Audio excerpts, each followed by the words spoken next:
right, you guys, and welcome back to a brand new video. It is your boy Tornadoes Man, and I am back with a brand new video. This video brings us back to the 2014 season. Welcome you to the 2014 Louisville, Mississippi tornado. This tornado was formed on April 28, 2014 at 3:51 p.m. and dissipated April 28, 2014 at 4:47 p.m. lasting 56 minutes, and it was rated EF4 on the enhanced Fujita scale with 185 miles per hour. This tornado caused 10 fatalities and 84 injuries. The damage was $126 million worth of damage in 2014 United States dollars.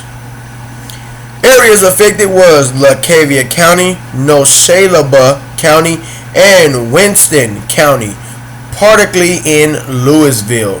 This was part of the tornado outbreak of April 27th, April 30th, 2014, and tornadoes of 2014.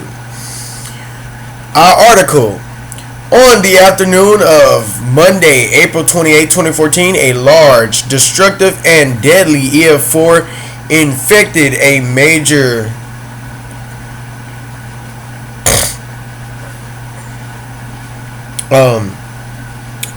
destruction of Louisville, Mississippi, United States, and the rural areas of south of the town along its 34.8 miles, 53.3 km path, killing 10 people and injuring 84, and causing $126.5 million in damage.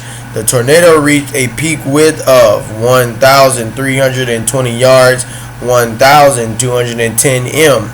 The tornado was part of a scientific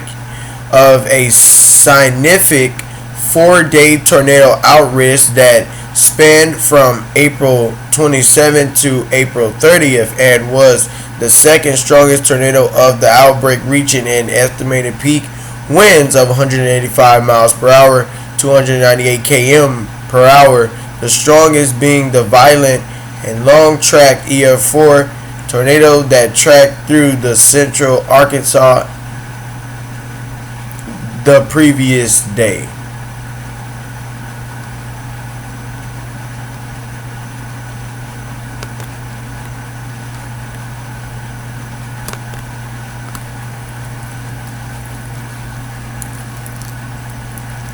Tornado touched down in northern Leake County, quickly intensifying to high-end EF2, damaging or destroying homes and snapping trees. After weakening slightly, the tornado quickly intensified to EF3 strength, destroying chicken farms, damaging homes, and snapping trees. The tornado became violent as trees were shredded and more metal buildings were destroyed.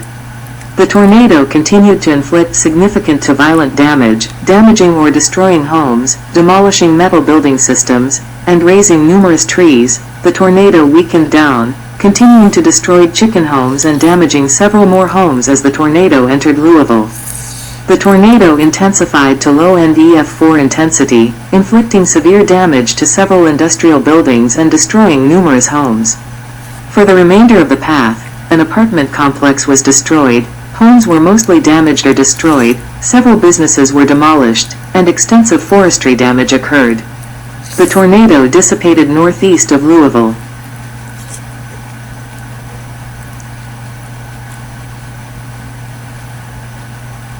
For 300 homes and businesses were destroyed and hundreds were left homeless. Governor of Mississippi Phil Bryant issued a state of emergency for the state prior to the tornado outbreak.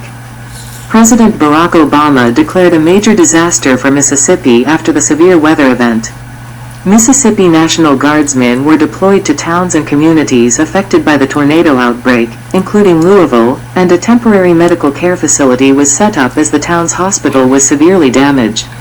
Several non-profits organizations, including the Samaritan's Purse, assisted in the recovery efforts across multiple states, distributing meals and other essential supplies. Afterwards, Louisville and other areas received federal grants to assist in the rebuilding efforts, including a law Governor Bryant passed that gave millions to Louisville. Over the next few years after the tornado, several businesses and homes were rebuilt, including the Winston Medical Center and a plywood manufacturing plant, as federal grants were allocated to the city and the county over those few years.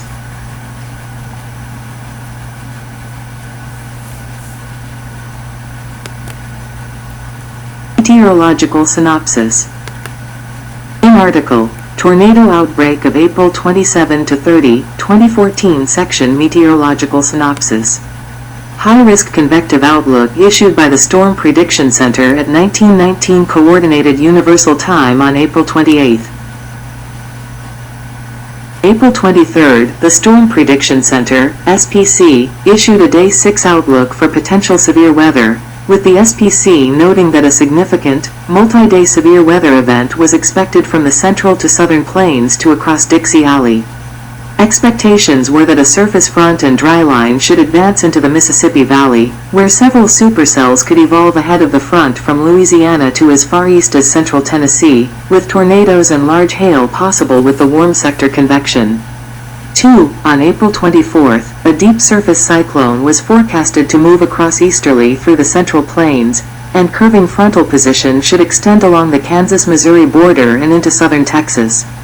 Severe thunderstorms development was expected across the warm sector, with winds of 80 kn, 150 km per hour, 92 miles per hour, knots at the 500 mb, 500 hectopascals, level ejecting across the lower Mississippi Valley into western Tennessee during Monday.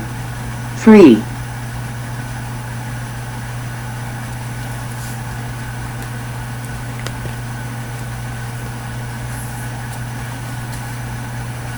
April 26, a Day 3 moderate risk was issued for a region extending from southwestern Kentucky to central Mississippi. A large, upper-level trough was expected to stall over the central United States, with mid-level speed max at 80 kn, 150 km per hour, 92 miles per hour, ejecting into parts of the Mid-South and the convergence point of the Mississippi River and Ohio River by the afternoon of April 28. Dew points reaching into the 60 degrees Fahrenheit, 16 degrees Celsius, range was expected to be constant across the warm front extending from the Midwest to the Gulf Coast, persisting due to strong low-level shear. Strong diurnal heating was forecasted to occur in areas lacking convective activity to support moderate buoyancy over large parts of the warm sector by the afternoon hours.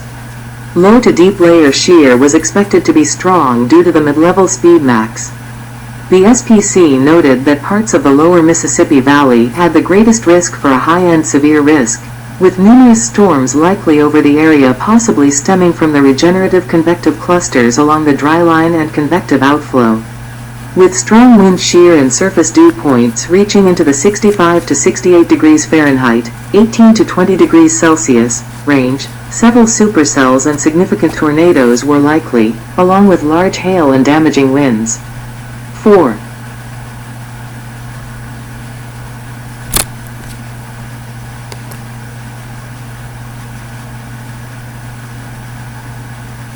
April 28, morning storms that were present over Mississippi, Alabama, and Tennessee began dissipating over time, leaving a well-defined outflow boundary across south-central Tennessee and more diffuse across the northern parts of Mississippi and Alabama. The morning storms dissipating also allowed strong surface heating to start across Louisiana and southwest Mississippi, with further clearing expected to occur. By the afternoon, weakening convective inhibition allowed storm development along or east of the outflow boundary.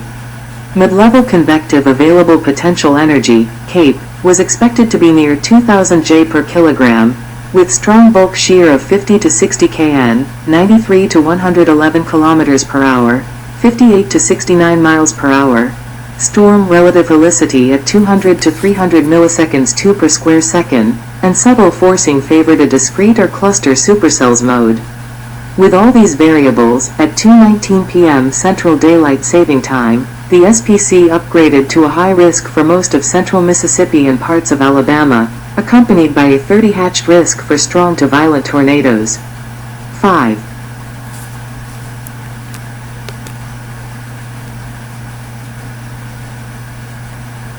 12:40 p.m. Central Daylight Saving Time, a particularly dangerous situation tornado watch was issued most of Mississippi, parts of Louisiana, Alabama, and southern Tennessee, with some long-lived supercells capable of producing strong and long-tracked tornadoes.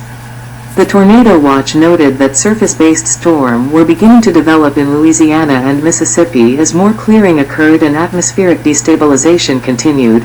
A combination of a moderate ML cape and strong deep vertical wind shear supported a broken band of supercells, with an increase in low-level shear expected across central Mississippi, northwest Alabama, and southern Tennessee along the outflow boundary. 6.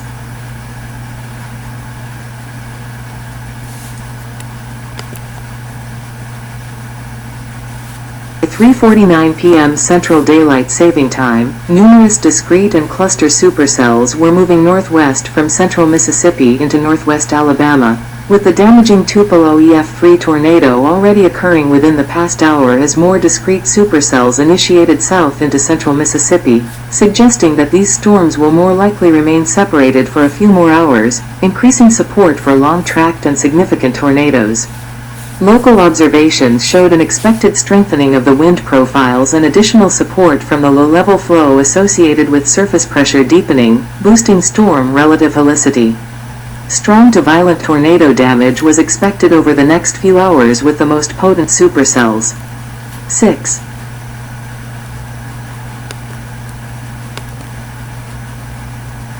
Formation and initial damage.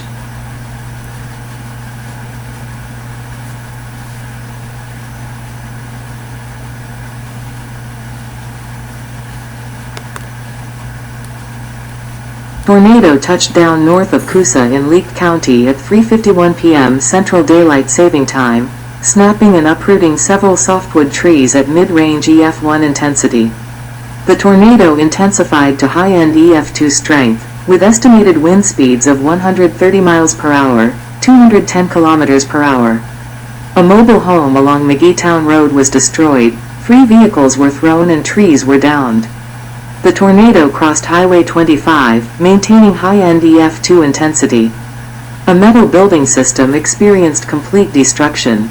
2 homes had majority of their roof ripped, another home nearby had parts of their roof torn off, numerous trees snapped and uprooted, and an outbuilding nearby was demolished. The tornado crossed Highway 19, snapping several softwood trees and caused roof damage to a home. 7, 8.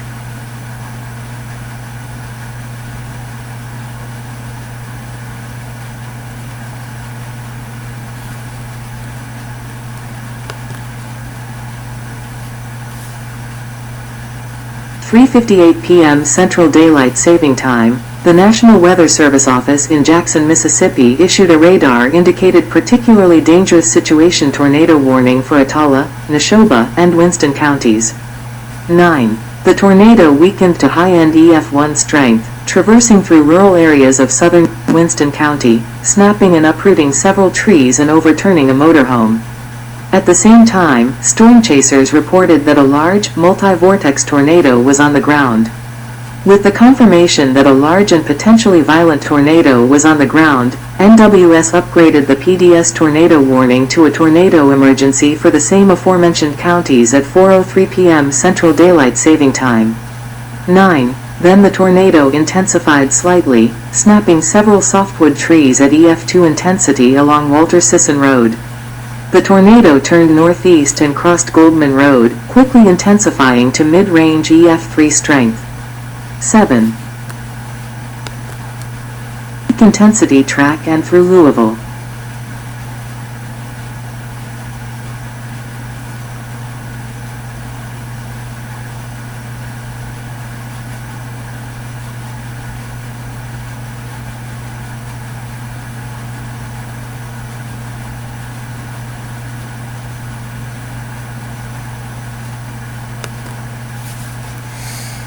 numerous chicken houses were completely demolished. A one-story brick home along the road was completely unroofed, with parts of the exterior walls collapsing. Another home nearby had their roof ripped away and trees were knocked down.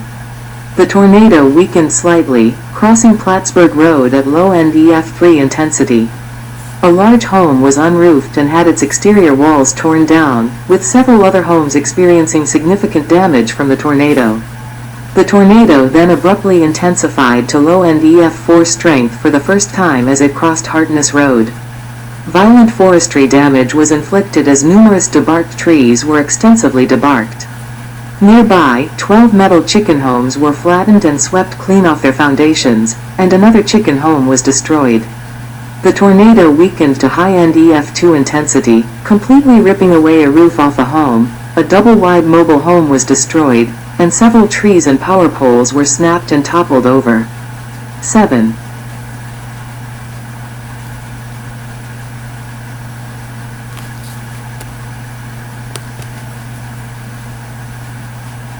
Well-built brick home swept away at mid-range EF4 intensity.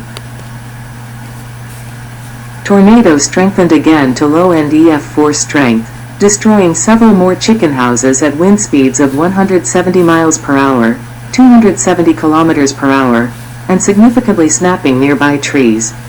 A guide cell tower nearby was crumpled, with the damage indicator being rated mid-range EF3, though surveyors noted that winds may have been higher.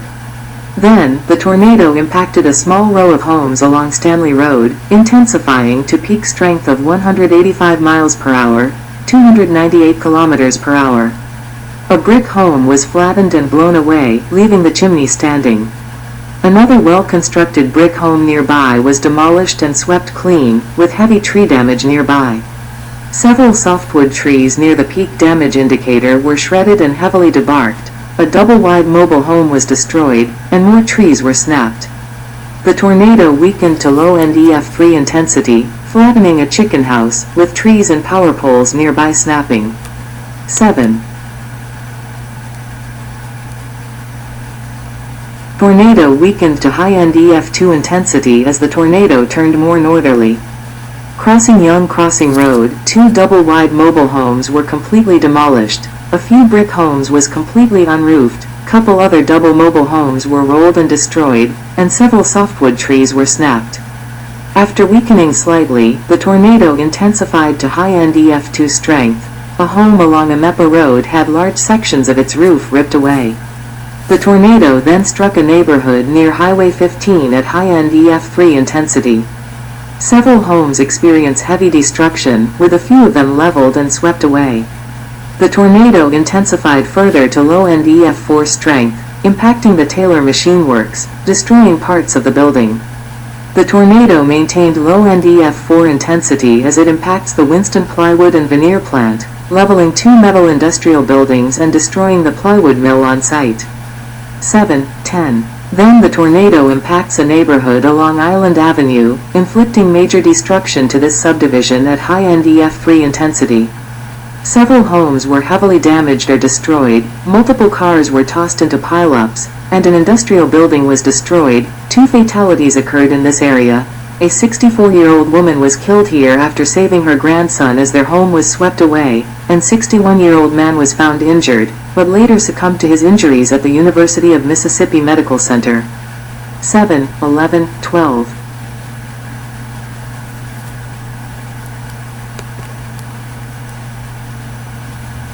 Two apartment buildings swept away at low NDF4 intensity.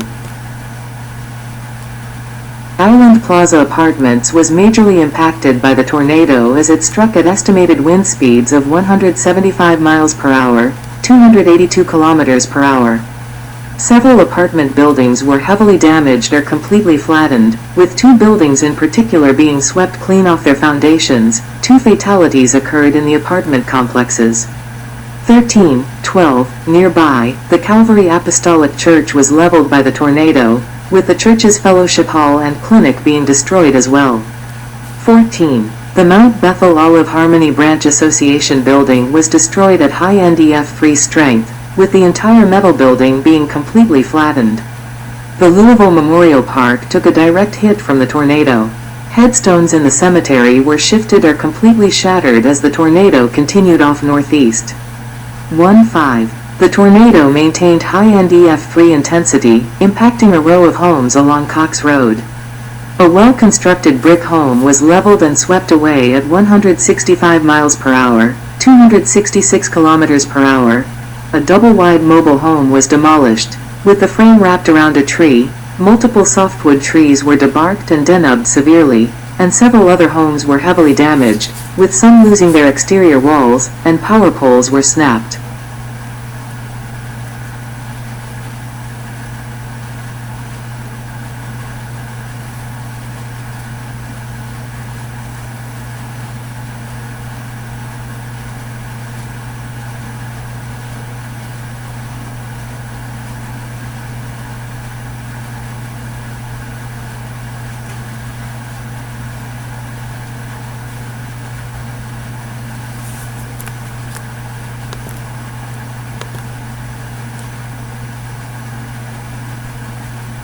Winston Medical Center was severely impacted by the tornado as it struck at low NDF3 intensity. Multiple walls of the hospital were knocked down or damaged, facade components of the structure were torn off, and gas leak occurred as a result of the damage inflicted by the tornado. Around the hospital, cars were flipped and thrown, power poles were snapped, and numerous trees were snapped. 125 patients, visitors, and staff were in hospital rooms when the tornado struck. Though the hospital reported no deaths, few people were injured. 7-1-6. The tornado maintained intensity, crossing the road and hitting another row of homes and businesses at low NDF3 intensity. An automobile showroom was completely destroyed, with a nearby building also experiencing complete destruction. Nearby, a daycare center was completely swept off its foundation. The owner, a 53-year-old woman, was killed as she protected a 4-year-old girl from the tornado as it struck the building. 17. Continuing afterwards, the tornado struck a home along McCullough Road, tearing away the roof and knocking down walls at low NDF3 intensity.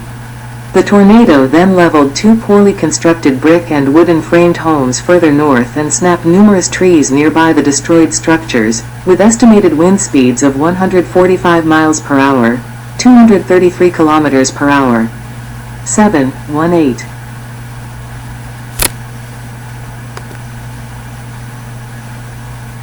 Weakening and dissipation.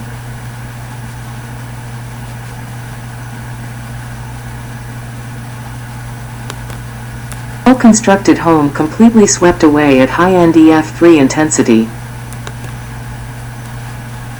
On the road, a large, well-built brick home was heavily damaged by the tornado, with parts of the roof ripped away. Several other homes nearby also experienced significant damage. Another brick-framed home was also heavily damaged, with other homes also damaged, and numerous trees were snapped, with some of them being debarked. Then the tornado struck a row of homes at high NDF3 intensity, with estimated wind speeds of 165 miles per hour, 266 kilometers per hour. A well-constructed home was completely swept clean off its foundation, with several trees nearby being heavily damaged, with some being debarked. Two other brick homes were also heavily destroyed, leaving a few interior walls left, and several trees were snapped and uprooted, with one uprooted tree being thrown 50 yards, 50 meters away. The tornado weakened slightly, striking a line of homes along Richardson Road at wind speeds of 150 miles per hour, 240 kilometers per hour.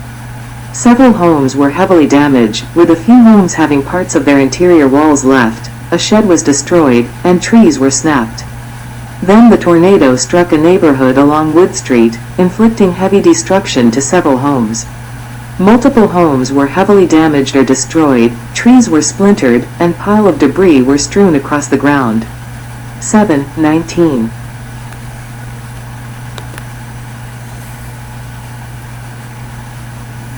The intersection of Brooksville and McCullough Roads, the tornado intensified to low NDF4 strength. Two large homes were almost completely destroyed, leaving some walls standing. Several other homes were heavily damaged, with some leveled or swept away, and numerous hardwood trees and power poles were snapped. The tornado weakened slightly to high NDF3, leveling a well-built home. Another home was heavily damaged, with its roof being torn off and parts of the exterior walls collapsing, and numerous trees were snapped. The tornado lifted at 4:47 p.m. Central Daylight Saving Time few miles northeast of Louisville as a separate cell from the south began interacting and merging with the tornado's parent supercell, leading to the tornado's dissipation. The tornado was on the ground for 56 minutes, traveling 34.38 miles, 55.33 kilometers, and reaching a peak width of 1,320 yards, 1,210 meters. 187. A whole door was thrown 30 miles, 50 kilometers, away from Louisville onto the Mississippi State University campus in Starkville. 2021. Impacts and aftermath. Leake County, the tornado inflicted $1.2 million in property damage, $2.2 million in vegetation damage and resulting in 3 injuries. 8. In Neshoba County, the tornado inflicted $400,000 in property damage and $750,000 in vegetation damage. 22. The most heavily affected county was Winston County. The tornado inflicted $115 million in property, $6.5 million in vegetation damage, 10 people were killed, and 81 others in the county were injured. 23. In Winston County, 391 structures were destroyed and hundreds were left homeless. 24. Executive Director of the Winston County Economic Development Partnership stated that more than 100 people were living in shelters, others were staying with relatives. 40 homes were in sale in Winston County before the tornado occurred, and the town was already facing critical shortage of rental options, according to the executive director. 25.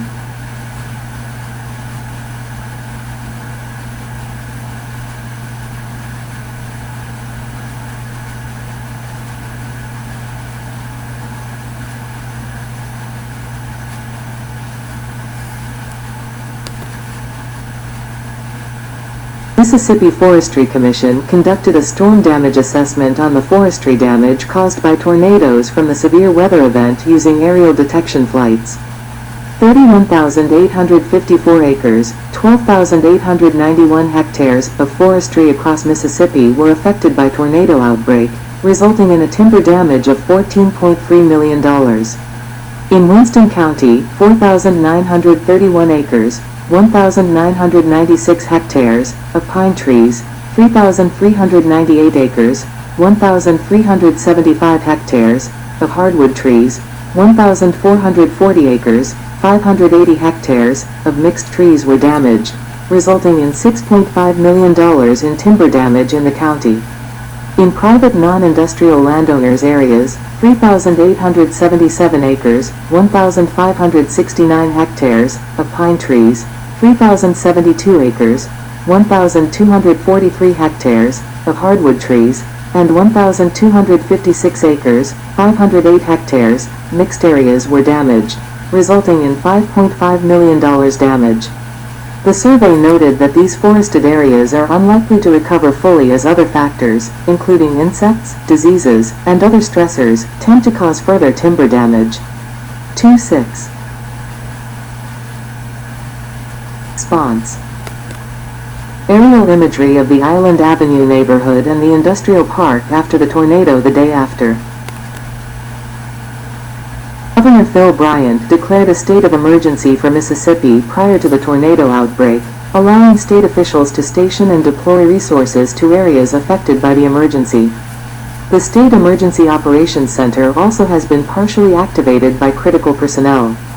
27. The Mississippi National Guard units were deployed to several towns and communities that were impacted by tornadoes from the tornado outbreak, including Louisville, with guardsmen were aiding in the search and rescue efforts of looking for victims still confirmed missing.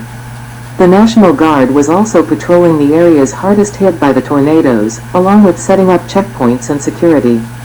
Guardsmen and Mississippi Emergency Management Agency were also stationed at the Hawkins Field in Jackson, Mississippi, where medical evacuations and damage assessment were performed at. 28. On April 29, Governor Bryant ordered the deployment of 50 more National Guardsmen for the Tupelo and Louisville area, bringing the total amount of guardsmen assisting in the disaster areas to 100. Mississippi state emergency officials drove in a mobile emergency room to replace the damaged medical center in Louisville in order to treat injuries. 29.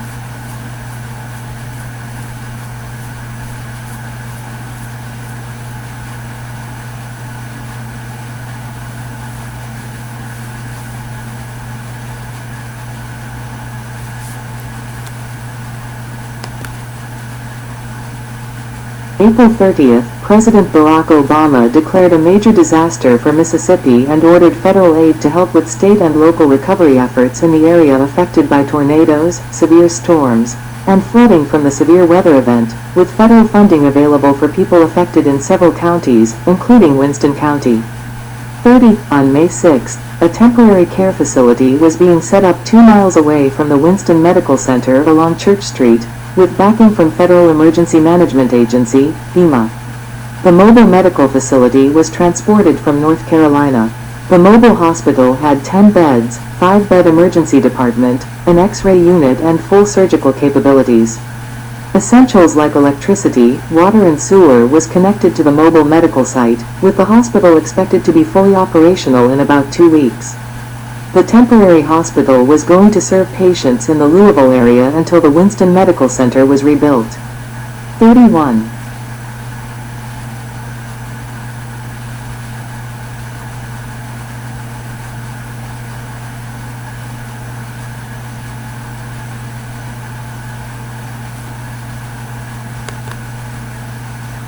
City of Louisville set up a distribution center to distribute emergency supplies to tornado victims. The Samaritan's Purse sent out a disaster relief unit and a Billy Graham Evangelistic Association truck to the area to help with victims. On May 6, Phil Bryant's wife, Deborah Bryant, partnered with Samaritan's Purse to volunteer in the recovery efforts, aiding in clearing out debris from residential structures. 3233. The Salvation Army sent out 18 mobile feeding units across Mississippi and Alabama, delivering food and supplies to several locations. In Louisville, 2 more additional mobile feeding units were sent out to the area for additional support. 34. Global nonprofit organization, AmeriCares, was funding the temporary facility for the Winston County Medical Center that would help keep it in operation during the rebuilding process. The Chief Executive Office of Greater Meridian Health Clinic stated that patients would have drove up to 30 miles, 48 kilometers, to receive care without the help from AmeriCares as the clinic was destroyed by the tornado. 35.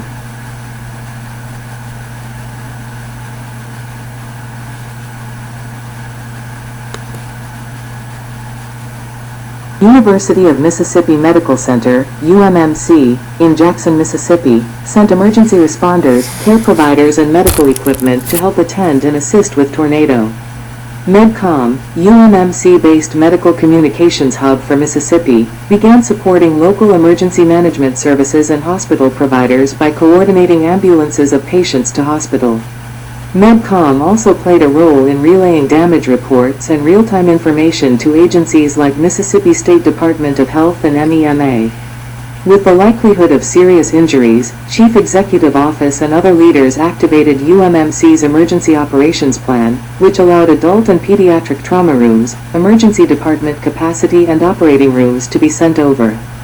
The Forward Assessment and Scene Triage, FAST team, a team of 3, traveled to Louisville to assist local emergency responders and healthcare workers to classify victims and clear the damaged hospital.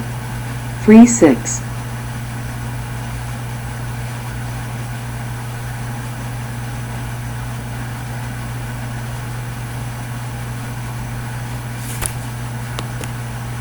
Recovery.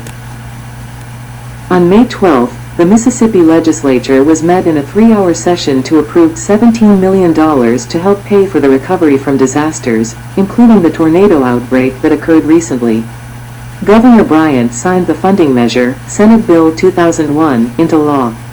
Governor Bryant originally requested lawmakers $20 million of funding, but officials stated $17 million was enough to cover costs until January, when the legislature begins its 2015 session. 37. The Norman Regional Health System in Oklahoma donated $48,000 to the Winston County Medical Center, with the president and CEO of the Norman Regional Health stating that the company wanted to help employees that were impacted by the tornado. The donation was divided among the employees, according to the CEO of the Winston Medical Center. The city of Louisville received $10 million in insurance check to cover the destruction of the plywood facility, with officials clarifying that the $10 million only covers the cost of real estate. Money has been recovered yet for the loss of equipment due to the storm. The plywood company leased the building from the city. 38.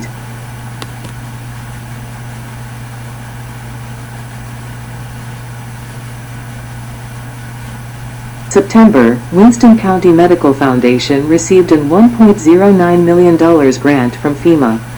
On October 23, Republican Senator Roger Wicker and Thad Cochran, along with Representative Alan Nunnally, approved $43.5 million in federal grants to help rebuild areas damaged by the tornado in Louisville and Winston County, with $34.5 million directed to the rebuilding of the plywood manufacturing plant.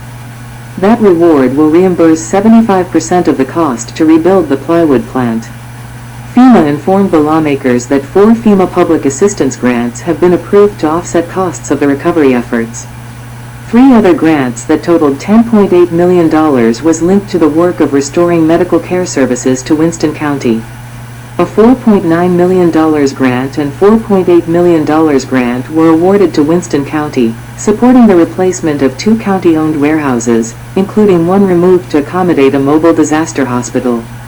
NEMA received $1 million to redirect costs for emergency protective maneuvers that has been taken to restore medical care service, with Mississippi State Department of Health and other medical services organizations coordinating the effort. 3-9.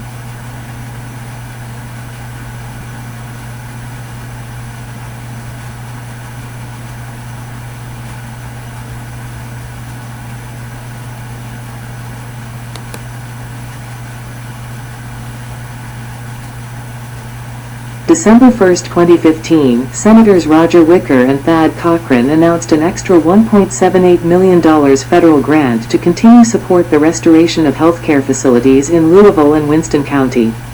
The FEMA Public Assistance Grant to the Winston County Medical Foundation was expected to continue supporting the replacement of 4 buildings and fund other repairs at the Winston County Medical Complex. The grant represented a 75% share of the total cost of the recovery effort in Winston County during this phase, which was $2.38 million. 40.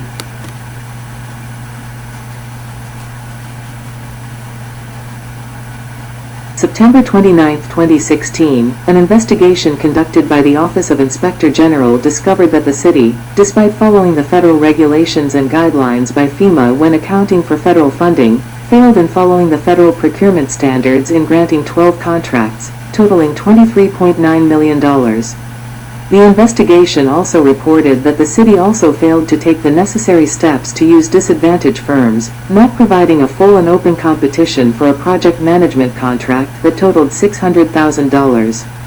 Louisville reported receiving funding from other federal sources, but FEMA had not reduced eligible costs to $1.5 million, resulting in duplication of benefits. The report recommended FEMA to dismiss $25.4 million in ineligible costs and direct the state of Mississippi to provide additional technical aid and monitoring to Louisville. 41. After the report, Mayor of Louisville, Will Hill, stated that the city didn't owe any money to FEMA during a meeting, with him stating that the audit discovered mistakes the city made, but didn't warrant any reduction in obligations for contracts. The city was $11 million under budget in recovery, according to Mayor Hill. 42.